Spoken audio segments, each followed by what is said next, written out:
महाराज, तुम्ही सांगितलं आम्हाला एक सांगा की राजा परीक्षिती फार चांगले राजे आहेत असं आम्ही ऐकलं, तुम्हीच सांगितलं आहे.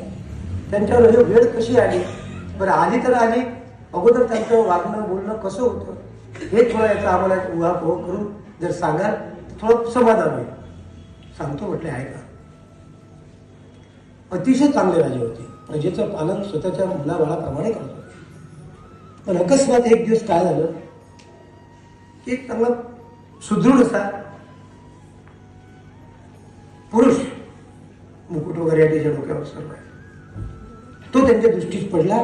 आणि तो गाय ही पृथ्वी रूपाला आहे, तिच्यावर तो काहीतरी प्रहार करण्याचा प्रयत्न करतो. म्हणून मी त्याला म्हणतो, अरे कोण आहेस तू? का करतो आमच्या राज्यात असं? काय प्रकार आहे तुझा? काय वागणं आहे तुझं? चल चालतो आता इथलं येतो. त्यांची तर तयारी अशी होती की तू जर ऐकत असेल तर आता तुझा वध केल्याशिवाय मला गत्यंतर नाही. लगेच त्यांनी हुशार होता, साष्टांग दंडवत चरणावरती डोकं ठेवलं. मी सांगितलं, महाराज मी तुम्हाला शरण आलो आहे, कृपा करून मला मारू नका. कोण आहेस तू? मी कली आहे महाराज. कारण देव निघून गेले होते. देव निघून गेल्यानंतर आगमन आहे कलीचं. अरे महाराज, माझं राज्य कसं आहे, इथे शिरकाव करायचाच नाही तू. ठीक आहे, मी क्षत्रिय आहे, शरण आलेला मी मरण देत नाही, कबूल आहे. पण तू इथे राहायचं नाही. मला भाऊ कुठं?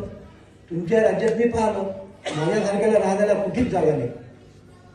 मग कमीत कमी एक दोन जागा तर द्यायचं खरं. राजाने विचार केला, अशा जागा याला द्यावं लोक चांगले राहतील, लोकांमध्ये काही फरक पडणार नाही, बुद्धी चांगली राहील, या उद्देशाला दिलं. पण ते उलट झालं. जा, जिथे जुगार चालतो, द्यूत म्हणजे जुगार, द्यूत शब्द आहे, तिथे एक जागा दिली.